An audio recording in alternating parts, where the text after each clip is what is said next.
Hello guys, আসসালামু আলাইকুম। সবাইকে রমজান মোবারক। যেহেতু রমজান খুব তাড়াতাড়ি এসে পড়েছে, আর মাত্র মাঝখানে একদিন, তারপরে আমাদের রোজা এসে পড়েছে।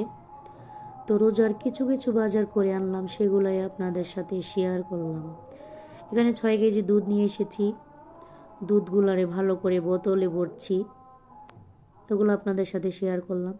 আমাদের এখানে খুব টাটকা দুধ পাওয়া যায়, যেহেতু গরুর থেকে দোয়াই আনি, ওই সময় আমরা কিনে নিয়ে আসি। তো অনেক দুধ নিয়ে আসলাম, এখানে বোতল ভরলাম দুধগুলারে, এখন ফ্রিজে রেখে দিব।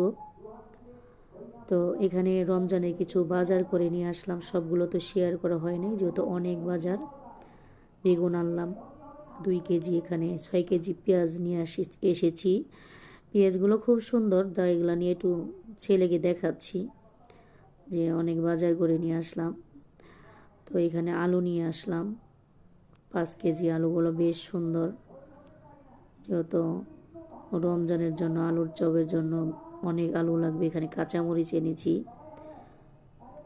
তো আমি এখানে কিছু গুড়ও নিয়ে এসেছি, যেহেতু রোজা এসে পড়েছে, তো রোজার মধ্যে কিছু খাওয়ার জন্য গুড় নিয়ে এসেছি। এখানে 2 প্যাকেট হলো কুসুলের গুড়, যে আপনারা কি বলেন জানি না, শেয়ার করলাম।